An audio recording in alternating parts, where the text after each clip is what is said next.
But I want to ask you, how you get to write about Martin and Medgar? What was the inspiration for that? And how long did it take you to? It was something that I kind of thought about for about 7, 8 years before I actually started writing it. And it was mainly, I covered theater when I was in New York City. I lived in New York City from 1962 to 1986. And so I was there during the big black cultural explosion of that time, theater, dance, music.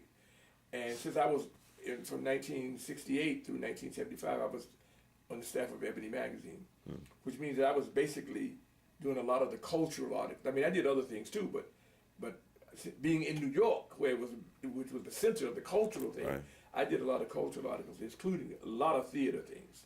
I was very, very involved with covering black theater, and because I'm a very political person, so I cover the arts from a political perspective. Right.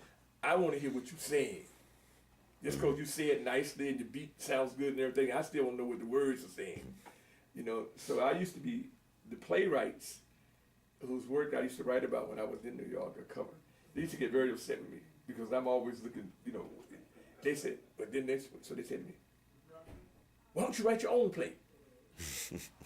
So after years, I decided I was going to write my own play. And this is the first time I ever attempted to write a play. It's the only play I've ever written. And it was motivated, I was responding to that had been said to me like some 30 years before, because those playwrights got very upset because I would be, go, hey, wait a minute, why are you saying this? Why are you saying that? What image are you projecting with, that kind of thing, Right. And so that's how it came about. And of course, this was a natural with these three men. I started off just with Malcolm and Martin. And after I kind of got started on a little bit, I said, wait a minute, Medgar Evers does not get his just due. This brother also gave his life. And he was in the most vicious state in the country, boy, which is Mississippi. If you were in Mississippi, boy, you were on the front lines. And so I added him to it, and it worked perfectly because his name began with an M, and he was, so it just worked perfectly, Malcolm Martin Medgar. And so he becomes almost kind of like you got the king over here, and you got Brother Malcolm here, that's Medgar there. And in the play, I have to, because one of the most important things and the most difficult things in working with the play was to make sure that I was not putting my beliefs into the mouths of King and Medgar, especially because I did not know them like I knew Brother Malcolm. From a personal perspective, I knew them mainly from reading about them and about it and being very aware of what they were doing. So I had to always be very careful, about making sure that I did not have Martin Luther King respond to things in a way that he would not have done because of his his philosophy.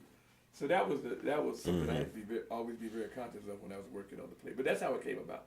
That's cool. I know you said about Dr. King portraying. I know a lot of people, it was mixed reaction to the Mountaintop play with Dr. King life, like I guess his last 24 hours of his life, or Samuel Jackson and Angela Bassett. Yeah. And a lot of people had mixed feelings about how they portrayed Dr. King. Have you had any feedback from the families of these men? Not really. I knew Yolanda King rather well. And she was in the theater, right? She was in the movie. And so was A.L.L, Shabazz, Brother Malcolm's oldest daughter. In fact, I introduced them to each other. Oh, really? Wow, you was the connector, huh? To each other, and they formed a theater group called Nucleus. And for about 3 years, they went around the country doing theater pieces together. The two of them, Yolanda and Attila. Yeah, Yolanda also, she portrayed Betty Shabazz in that movie. Morgan Freeman played Malcolm X. Yeah. Okay, that's interesting. Yeah. And I'm in with two of the daughters. I'm in regular contact with two of Brother Malcolm's daughters, and with a couple of the others, I'm in occasional contact. So right. I know his, and they have, two of them have seen a reading of the play, and they really enjoyed it. None of the King children have seen it yet, or Medgar Evers' children have seen it, but two of Brother Malcolm's daughters have been to a reading of the play. We haven't had an actual production yet. Right. I've only had readings, and the thing on June 23rd is going to be a reading. Let me ask you, how difficult was it for you to write this play versus you a journalist and you have a media background? How difficult for you to become? Once I got down, the main thing was, as a journalist, writing dialogue is very different than writing journalistically. So I had to really, I have never studied playwriting or nothing like that. when I lived in New York between 1968 and 1985, I know I saw an average of about 200 plays a year. Wow. So I had seen a lot of theaters. So I had seen all different kind of plays on Broadway and church basements and that kind of thing. So I just kind of what I had seen and gathered from that, I wrote from that.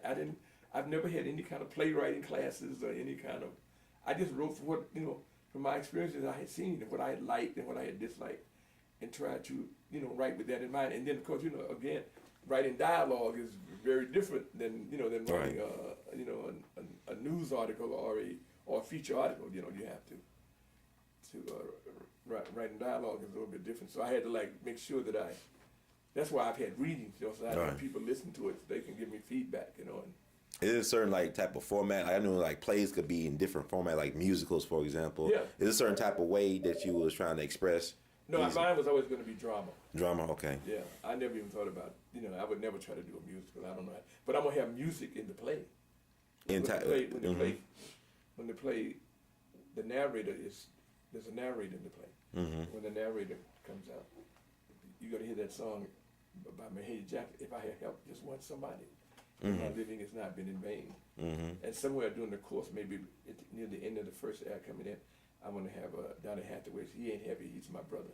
The power of music, boy. I tell you, don't worry. Dr. King quoted me. That was his favorite singer by Haley Jackson. With music, you got it. With black folks, you got to have music. Just a straight drama is not going to work. Oh, that's how you're right about that. We're very interested people. Whatever you do with black folks, man, you got to have a music.